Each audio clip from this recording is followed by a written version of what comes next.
வணக்கம் நண்பர்களே, 12 வோல்ட்டில் பார்த்தீங்கன்னா ஸ்டீரியோ ஆம்பிளிஃபையர் நான் அசம்பிள் பண்ணியிருக்கேன். அதுக்கு பார்க்கலாம். இது பார்த்தீங்கன்னா டிராக்டருக்காக நான் அசம்பிள் பண்ணியிருக்கேன். 2 8 இன்ச் ஸ்பீக்கரும் டியூட்டர் பார்த்தீங்கன்னா ரெண்டு டியூட்டரும் போட போகிறாங்க. இந்த செட்டில் எனக்கு குவாலிட்டியாக வேணும்னு சொல்லி கேட்டிருந்தாங்க. 4440 பார்த்தீங்கன்னா ஒரிஜினல் ஐசி போட்டு ஸ்டீரியோ ஆம்பை நான் ரெடி பண்ணியிருக்கேன். நல்ல தரமாக வந்திருக்கு.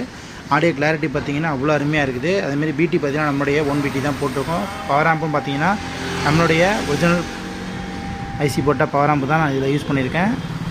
ரொம்ப குவாலிட்டியாக இருக்கும். அதேமாதிரி பிசிவிலாம் பார்த்தீங்கன்னா 35 மைக்ரான்ஸு FR4 கிளாஸ் எஃப்எல்சி தான் போட்டிருக்கோம். ரெண்டுமே FR4 மெட்டீரியல் தான். அதுமாரி போர்டு ஐப்ளே போர்டும் பார்த்தீங்கன்னா நல்ல குவாலிட்டியான பெரிய ஐசி போட்ட ஐப்ளே போர்டு தான் போட்டிருக்கேன்.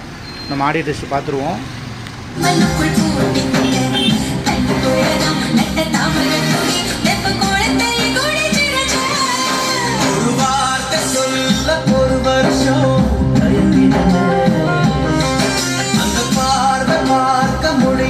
ஆடியோ கேட்டிருப்பீங்க. இதேமாதிரி 12 வோல்ட் ஆம்பிளிஃபையர் உங்களுக்கு ஏதாவது தேவைப்பட்டால் நீங்கள் கால் பண்ணுங்கள். தேங்க்ஸ் ஃபார் வாட்சிங்.